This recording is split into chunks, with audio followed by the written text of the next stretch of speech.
خطاب کرنے کے لیے دعوت دینے جا رہا ہوں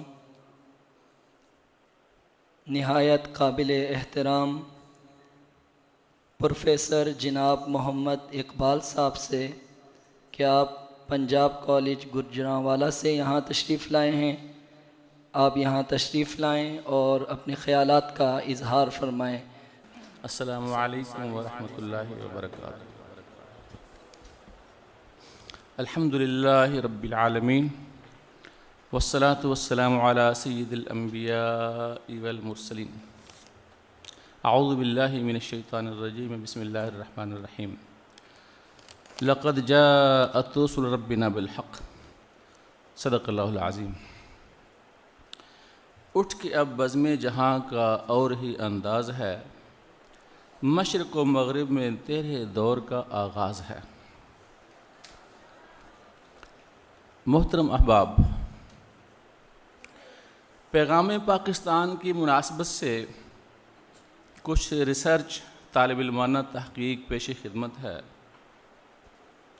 جو آپ کے لیے حیران کن ہوگی.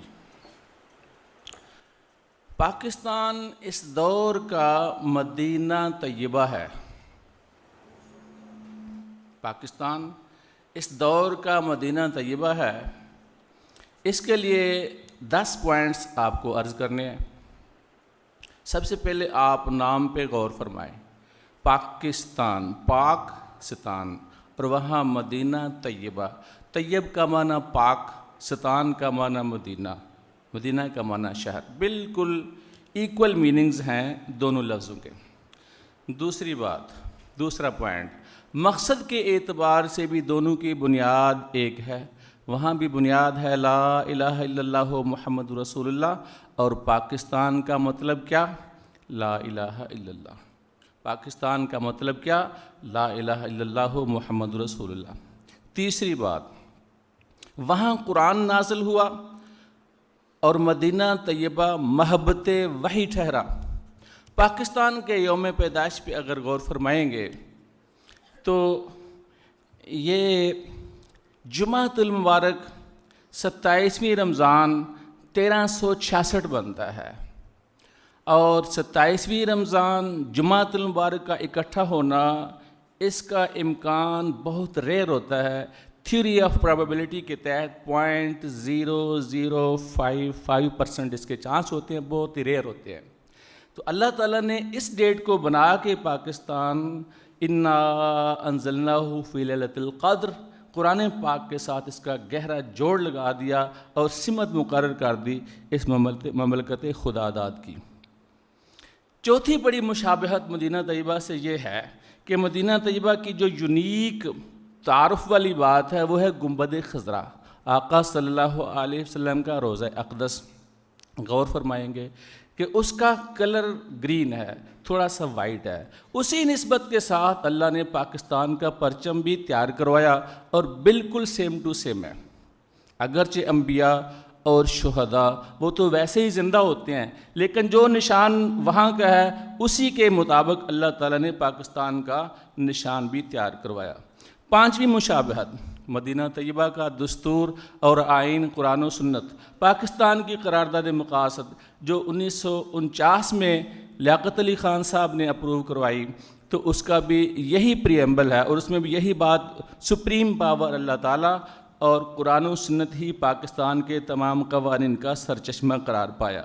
چھٹی مشابہت، مدینہ طیبہ اصل میں اس کا نام یثرب تھا، ہجرت کے بعد اس کا نام مدینہ طیبہ پڑا. پاکستان بھی یہ پہلے ہند تھا اور شرک کا گڑھ تھا، تو اللہ تعالیٰ نے اس کا جو مقام بنایا تو وہ بھی ہجرت کے ساتھ ریلیٹڈ ہے. 1.5 کروڑ انسانوں نے ہجرت کی تھی، جس میں 10 لاکھ انسان شہید ہوئے تھے. ساتویں بات، اس دور میں مدینہ طیبہ کو مرکزی حیثیت حاصل تھی، اور اس وقت اسٹریٹجیکلی، جیوگرافیکلی، دینی تحریکوں کے اعتبار سے، دین کا کام کرنے والوں کے اعتبار سے پاکستان کو مرکزی حیثیت حاصل ہے. آٹھویں بات، اس وقت کے دور میں دنیا میں قوت کا مرکز، جہاد کا مرکز مدینہ طیبہ تھا، اور آج کے دور میں اسلامی طاقت کا سرچشمہ اور قوت اور جہاد کا مرکز اور منبع پاکستان ہے۔ نامی مشابہت، عسکری مشابہت، مدینہ طیبہ کے اوپر مشرکین مکہ نے 3 اٹیک کیے تھے، بدر، احد اور احزاب۔ ایسے ہی پاکستان کے اوپر بھی 3 بڑے اٹیک ہوئے ہیں، 65، 71 اور یہ جو ابھی نیٹو نے آخر میں کیا، اور بالکل سین وہی بنا۔ وہاں بھی پہلی میں جیت، دوسری میں کچھ شکست، اور احزاب میں جیت، اور یہاں بھی 65 میں جیت، 71 میں کچھ شکست ہو گئی، اور آ کے نیٹو میں ہمیں اللہ نے دوبارہ وہی فتح عطا فرمائی۔ اور 10واں پوائنٹ، وہاں بھی مسیلمہ کذاب اور ختم نبوت کا مسئلہ، یہاں بھی مسیلمہ پنجاب اور ختم نبوت کا مسئلہ۔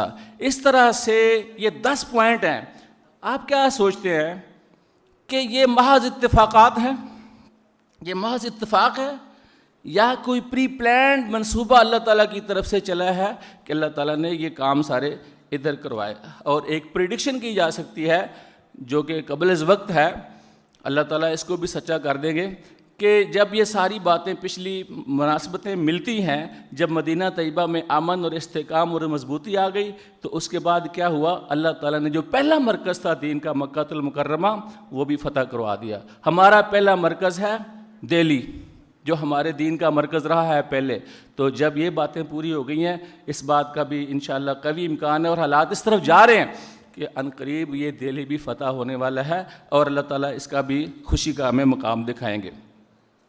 یہ ساری باتیں مدینہ طیبہ کے ساتھ مشابہت اور مماثلت، اتنا بڑا ایک واقعہ ہے جس کو علامہ اقبال نے یہ کہا، حادثہ جو ابھی پردہ افلاک میں ہے، عکس اس کا میرے آئینہ ادراک میں ہے۔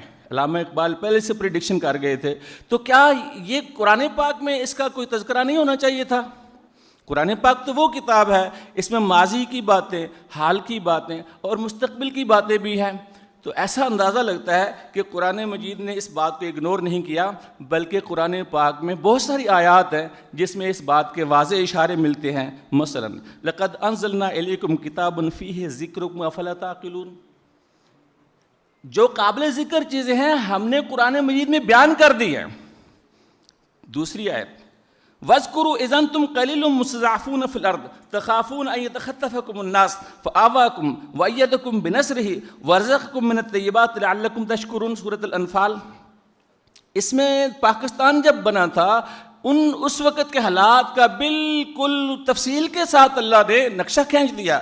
یاد کرو جب تم بہت تھوڑے تھے اور کمزور بھی تھے زمین پہ، تخافون ان یتخطفکم الناس، تم سوچتے تھے، ڈرتے تھے کہ کہیں لوگ تمہیں مٹائی نہ ڈالیں، جیسا کہ شدی اور شنگٹن کی تحریکیں چلی تھیں۔ فآواکم وأیدکم بنصرہ، اللہ نے تمہیں وطن دیا، ٹھکانہ دیا اور مدد کی اپنی خاص نصرت کے ساتھ۔ ورزقکم من الطیبات، اور تم طیبات کے ساتھ تمہیں رزق دیا۔ یہ طیبات کیا ہیں؟ کبھی غور کیا آپ نے؟ یہ صرف پاکستان میں چیز ملتی ہے؟ پاکستان کے اندر جو اللہ نے رزق اتارا ہے، پاکستان کی چاول دنیا میں سب سے اعلیٰ ہے۔ پاکستان کے فروٹس دیکھیں، آم دیکھیں، سیب دیکھیں، انگور دیکھیں، ان ساری چیزوں میں اللہ تعالیٰ نے ساری دنیا میں پاکستان کو یونیک کر دیا۔ یہ سارے اشارے اسی طرف، لعلکم تشکرون، تاکہ تم اللہ کا شکر ادا کرو۔ تیسری آیت، ثم اورثنا الکتاب الذین اصطفینا من عبادنا فمنهم ظالم لنفسہ ومنهم مقتصد ومنهم سابق بالخیرات ذلک هو الفضل الکبیر۔ اس آیت میں تو بہت ہی کلیئر اشارہ ملتا ہے۔ ثم، اہل علم جانتے ہیں یہ تاخیر کے لیے ہوتا ہے، عطف کے ساتھ تاخیر اس میں موجود ہے۔ تو یعنی ایک واقعہ پہلے ہو گیا، اس کے بعد کچھ تاخیر کے ساتھ دوسرا حادثہ، دوسرا واقعہ ہونا تھا کہ ہم نے استفینا من عبادنا، ہم نے اپنے بندوں میں سے لوگوں کو چنا اس کتاب کا وارث بنانے کے لیے۔ ذالک الکتاب لا ریب فیہ، یہ کتاب ہے، اس کا وارث بنانے کے لیے اللہ نے چنا، اور یہ خوش قسمت لوگ اس چناؤ میں آ گئے۔ لیکن اس چناؤ میں آنے والے لوگوں کے 3 طبقے بنے۔ فمنہم ظالم لنفسہ، ایک طبقہ وہ ہے جو اپنے ساتھ ظلم کرنے والے ہیں۔ ومنہم مقتصد، ایک وہ ہیں جو میانہ رو ہیں۔ ومنہم سابق بالخیرات باذن اللہ، اور تیسرا طبقہ وہ ہے جو نیکیوں میں، اچھائیوں میں سبقت کرنے والے ہیں۔ اب یہ سبقت کرنے والے کیا ہیں؟ یہ ہے قرآن کی لائف کو لے کر نمائندہ بن کے ساری دنیا میں چلنے والے۔ بھائی قرآن مجید جو ہے یہ سارے مسائل کا حل بتاتا ہے۔ قرآن مجید میں سب سے جو چیز ریوائز کی گئی ہے، موسیٰ علیہ السلام کا قصہ 146 دفعہ دہرایا گیا، اور حضور علیہ السلام نے فرمایا لَتَتَّبِعُنَّ سُبُلَ مَنْ كَانَ قَبْلَكُمْ، تم پہلے لوگوں کی پوری پیروی کرو گے، بنی اسرائیل کی پوری پیروی کرو گے۔ اب دیکھیں وہاں کیا موسیٰ علیہ السلام نے کیا کام کیا کہ فرعونیت غرق ہوئی۔ فرعونیت کو غرق کرنے کے لیے موسیٰ علیہ السلام نے بنی اسرائیل کی تربیت کی، ان کو کلمہ سکھایا، ان کو نماز سکھائی، ان کو دین سکھایا۔ قال موسیٰ لقومہ استعینوا باللہ واصبروا ان الارض للہ یورثها من یشاء والعاقبۃ للمتقین۔ تقوی والے تیار کیے، صبر والے تیار کیے، اور انہیں نماز سکھائی، اجعلوا بیوتکم قبلۃ واقیموا الصلاۃ۔ یہ تربیت کی آپ نے اپنی امت کی۔ اور یہ یوسف علیہ السلام کی جو صورت ہے، صورت یوسف، پونے پارے پر محیط 111 آیتیں ہیں اس میں، اس نے خلاصہ نکال دیا۔ اس صورت کے اندر ساری کہانی بیان کرنے کے بعد اللہ نے 4 باتیں بتائی ہیں۔ اِنَّهُ مَن يَتَّقِ وَيَصْبِرْ فَإِنَّ اللَّهَ لَا يُضِيعُ أَجْرَ الْمُحْسِنِينَ۔ ایمان، تقوی، صبر، احسان، یہ 4 ہیں صفات قرآن پاک کا خلاصہ۔ انہیں ہم کہہ سکتے ہیں صفات معیت۔ ان اللہ مع المؤمنین، ان اللہ مع المتقین، ان اللہ مع الصابرین، ان اللہ لمع المحسنین۔ یہ 4 صفات معیت لانے کے لیے دعوت، تعلیم و تعلم، ذکر و عبادت، خدمت، یہ 4 اعمال اللہ نے زندہ کروائے، جس کی وجہ سے اللہ تعالیٰ نے ساری دنیا کا نظام بدل دیا۔ اور آخر میں علامہ اقبال کے 2 اشعار کے ساتھ اپنی بات کو مکمل کرتا ہوں۔ اپنی ملت پر قیاس اقوام مغرب کو نہ کر، اپنی ملت پر قیاس اقوام مغرب سے نہ کر، خاص ہے ترکیب میں قوم رسول ہاشمی، ان کی جمعیت کا ملک و نسب پر ہے انحصار، قوت مذہب سے مستحکم ہے جمعیت تیری۔ اللہ تعالیٰ ہمیں دین کے ساتھ لگاؤ اور قرآنی صفات اپنانے کی توفیق عطا فرمائے۔ یہ صفات معیت کے ساتھ جب امت چلی ہے تو ایک میگنیٹ کی طرح کھنچ کے سارے سلیم الطبع انسان، سلیم الفطرت انسان جو ہیں اللہ کے راستے میں نکلتے بھی ہیں اور یہ صفات سیکھتے بھی ہیں۔ اللہ تعالیٰ ہم سب کو اس کی توفیق عطا فرمائے۔